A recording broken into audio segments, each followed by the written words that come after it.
Chanakya international academy உங்களுக்குள் இருக்கும் தலைவரை வெளிக்கொண்டு வரும் பியூர் பாலிடிக்ஸ் பயிற்சி பட்டறை. நேரடி மற்றும் இணைய வழி. கான்டாக்ட் 7338824242. இந்த முடிவினை நான் எடுத்திருக்கின்றேன் என்று தெளிவாக சொல்லி அவரிடம் நான் தொலைபேசியில் பேசினேன்.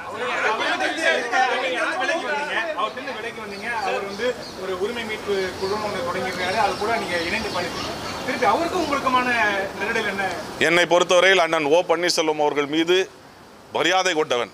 அவர் மீது இன்றும் எனக்கு மரியாதை உண்டு. மக்களுக்கு பணி செய்ய வேண்டும் என்று சொன்னால் ஒரு அரசியல் இயக்கம் தேவை.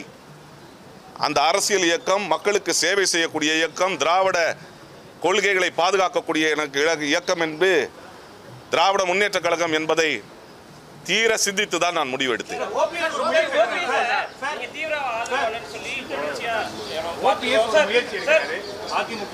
அதிமுக ஒன்றிணைக்கணும் ஒரு முயற்சி இருக்கிறாரு, அங்க போய் சேரணும்னு ஒரு முயற்சி இருக்கிறாரு.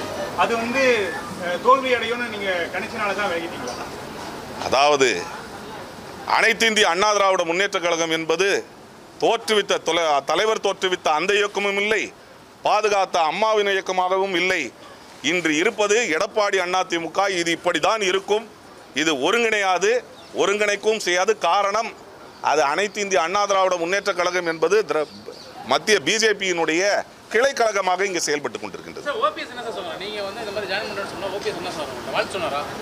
அவர் நான் சொன்னதை கேட்டு சரி நீங்கள் எடுத்திருக்கின்ற முடிவா என்று சொன்னார்.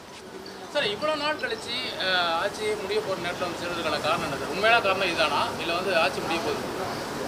ஆட்சி முடிவதற்கும் நான் விலகுவதற்கும் எந்த சம்பந்தமும் இல்லை. காரணம், நான் ஆலங்குளம் தொகுதி மக்களுக்காக மட்டும் பேசியிருக்கின்றேன். நான் ஆளுங்கட்சி எம்எல்ஏ-ஆகவும் இதுவரை இல்லை. நான் பதவி விலகி என்னுடைய பதவி விலகலால் சட்டத்தில்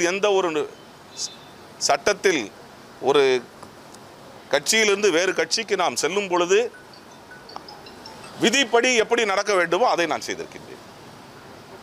நான் எடுத்திருக்கின்ற முடிவு திராவிட முன்னேற்ற கழகத்துக்கு போக வேண்டும் என்ற முடிவு எடுத்திருக்கின்றேன். அப்பொழுது நான் சட்டப்படி என்ன முடிவு எடுக்க வேண்டுமோ அதான் செய்திருக்கின்றேன்.